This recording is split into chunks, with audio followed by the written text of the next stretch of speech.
Et nous, Salan fait ça. À cette époque, c'était 50% EOS, 50% Lonza. Ah, d'accord. Jusqu'au moment où Lonza a vendu tout ce qui était électrique, depuis Vierge, ont tout liquidé. EOS a repris. EOS, maintenant, c'est 100%.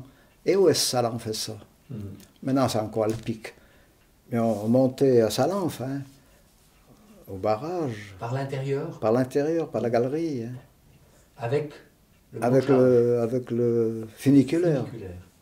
Funiculaire, au début, on devait le conduire à main, depuis les treuils. Et puis après, on l'a automatisé depuis sur le wagon. Puis maintenant, on a tout démonté. Et puis c'est tout électronique maintenant. C'est tout moderne. Ouais. Alors toi, tu as vécu tous ces passages, de la période Voilà, ouais. purement mécanique, à la période électrique, puis maintenant à la période électronique. Et puis j'ai vécu ça les dernières années.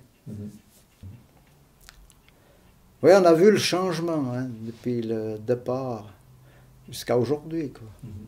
Tu te souviens de la dispute concernant les pâturages de Salanf? Oui.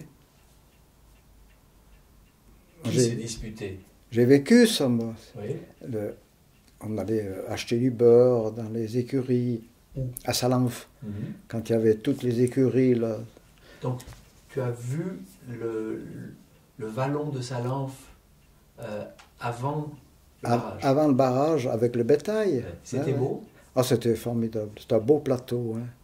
On dit que c'était un des plus beaux pâturages. Ah, c'était un pâturage extraordinaire. Il y a eu jusqu'à 1000 têtes de bétail là-haut. Ouais. Et à un moment, on a décidé de le noyer.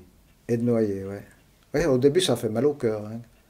Quand l'eau est montée, là, bon, ils ont dynamité, comme l'hôtel, en arrivant le premier hôtel, puis l'autre côté. Il y a encore il y a encore des bâtiments. Parce que l'année passée, il paraît que le lac était tellement bas. Moi, je ne suis pas monté. Mais c'était moche parce qu'on voyait encore les constructions, les anciennes constructions, des chalets. Qui étaient les écuries. Les écuries, les chalets où les gens vivaient. Quoi. Ouais. Les gens de Vérossa, d'Eviona, surtout.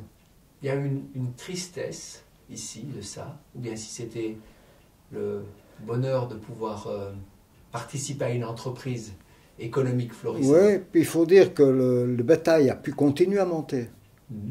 Bien entendu, ils n'avaient plus le plateau, mais ils avaient tout le tour. Il y avait quand même des hectares tout le tour. Oui.